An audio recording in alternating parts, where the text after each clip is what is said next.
రాష్ట్రాన్ని కాపాడుకోవడానికి రా కదిలిరా అని పిలిపిస్తే మహానాడును తరపించే విధంగా ఈ రోజు మీరందరూ వచ్చారంటే చాలా సంతోషం.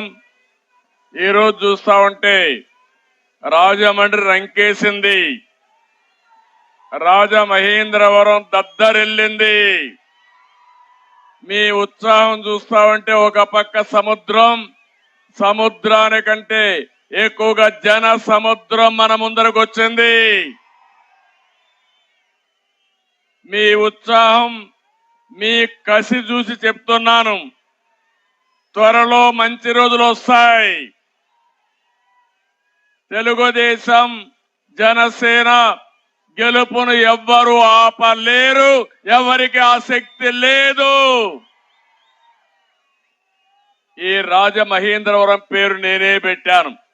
రాజమండ్రిని రాజమహేంద్రవరం పేరు పెట్టింది కూడా నేనే పెట్టాను. ఈ రోజు ఈ యొక్క నగరానికి, ఈ ప్రాంతానికి ఒక విశిష్టమైన చరిత్ర ఉంది. ఇక్కడి నుంచి నన్నయ్య గారైతే భారతాన్ని అనువదించాడు. వీరేశలింగం గారు ఇక్కడి నుంచి సంస్కరణలు ప్రారంభించారు. ఎవరైతే ప్రకాశం పంతులు ఇక్కడే మున్సిపల్ చైర్మన్ గా పనిచేసి బ్రిటిష్ వాడికి గుండె చూపించి నీకు చేతనైతే కాల్చమని చెప్పిన ధైర్యశీలి ప్రకాశం పంతులు.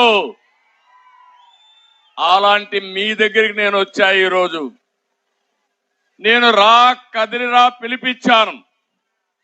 మీకు అందరికి అనిపించచ్చు ఇది నా కోసరమో, పవన్ కళ్యాణ్ కోసరమో, తెలుగుదేశం కోసరమో, జనసేన కోసరం కాదు. ఈ రాష్ట్రాన్ని కాపాడుకోవాలి, భావితరాల భవిష్యత్తు కాపాడుకోవాలి. అందుకే నేను మిమ్మల్ని అందరిని అడుగుతున్నా, మేమందరం తప్పకుండా పోరాడతాం. విజయం మనదేని గట్టిగా చప్పట్లు కొట్టి హర్షాన్ని, ఆమోదాన్ని తెలియజేయండి.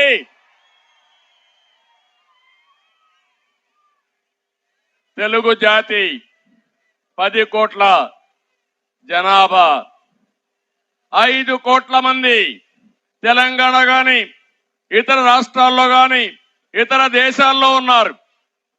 5 కోట్ల మంది మన రాష్ట్రంలో, ఆంధ్రప్రదేశ్ రాష్ట్రంలో ఉన్నారు. ఈ రోజు మీరు చూస్తే, ఆ రోజు నేను దూరదృష్టితో ఒక విజన్ ఇచ్చాను. హైదరాబాద్ ని అభివృద్ధి చేశాను. ఈ రోజు ప్రపంచ పటంలో పెట్టాం. ఈ రోజు మీరు చూస్తే తెలంగాణ రాష్ట్రం దేశంలోనే తలసరి ఆదాయంలో నెంబర్ 1 అంటే ఆ రోజు తెలుగుదేశం పార్టీ వేసిన ఫౌండేషన్ ని మీరందరూ అర్థం చేసుకోవాల్సిన అవసరం ఉంది. ఇంకో పక్కన మీ ఊర్లో మీరు చూడండి, 10 మంది 20 మంది, కొన్ని గ్రామాల్లో 100ల మంది వేరే రాష్ట్రాలకు వెళ్ళారు, వేరే దేశాలకు వెళ్ళారు. ఆ రోజు నేను ఒక ఆయుధం వాళ్ళకి ఇచ్చా. ఆ ఆయుధమే ఐటీ. అక్కడ వాళ్ళకంటే ఎక్కువ డబ్బులు వైఎస్ఆర్ కాంగ్రెస్ పేటీఎం బ్యాచ్ కి అనుమానం ఉంటే నేను చెప్పక్కర్లా, మీ ఊరికి వెళ్ళి అడగండి, లేకుంటే నీ కొడుకుని అడగండి, నీ కూతుర్ని అడగండి. వాళ్ళు కూడా నా బెనిఫిషరీసే, నా వల్ల బాగుపడిన వాళ్ళు. అవునా కాదా అని మిమ్మల్ని అడుగుతున్నా. అలాంటి రాష్ట్రం ఏంటి ఈరోజు, ఏంటి ఇబ్బందులు? ఒక విషయం నేను మిమ్మల్ని అందరూ చెప్తున్నా. నిన్న ఒక్క రోజు నేను చూశాను, ఒక సైకో పరిపాలన ఈరోజు రాష్ట్రంలో జరుగుతా ఉంది. ఒక మానసిక రోగి ఈ రాష్ట్రాన్ని పరిపాలిస్తున్నాడు. మొన్ననే విశాఖపట్నంలో మీటింగ్ పెట్టుకున్నారు. పెట్టుకోండి, విమర్శించండి, మాకు బాధ లేదు. నా ఫోటోని, పవన్ కళ్యాణ్ ఫోటోని, వేరే వాళ్ళందరూ ఫోటోలు 2 ముగ్గురు పెట్టి, వాళ్ళు అక్కడ చూస్తే బాక్సింగ్ బ్యాగ్స్ పెట్టి దాంతో కొడుతూ, కాళ్లతో బూట్ కాళ్ళతో తంతూ ఇష్టానుసారంగా చేశారంటే ఇది నాగరిక ప్రపంచం అనుమతిస్తుందా అని మిమ్మల్ని అడుగుతున్నా. ఇది న్యాయమా అని మిమ్మల్ని అడుగుతున్నా.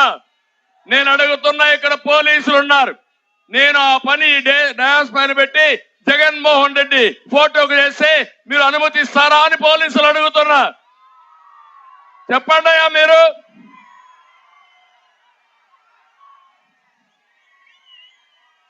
ఏం చేశారు మీరు విశాఖపట్నంలో? చేతగాని వ్యక్తులుగా మీరు చూస్తున్నారంటే మేము పడేది ఈ ప్రజల కోసరం పడుతున్నాం కానీ ఈ సైకో కోసరం కాదు. ఒక్క నిమిషం పని నాకు అది. ఎందుకు మీ విషయం చెప్తున్నానంటే రాజకీయాల్లోకి వచ్చాం కాబట్టి ప్రజల్ని కాపాడుకోవాలి, రాష్ట్రానికి న్యాయం జరగాలి. దుర్మార్గుడి చేతుల్లో నుంచి రాష్ట్రాన్ని కాపాడాలంటే ఇలాంటి పనికి మాలిన పనులు, పనికి మాలిన సంస్కృతి రాజకీయాలకు తెచ్చా అంటే ఏమనాల తమ్ముళ్ళు? అందరూ గట్టిగా చప్పట్లు కొట్టి నిరసన తెలియజేయండి. ఇది తప్పని చెప్పండి.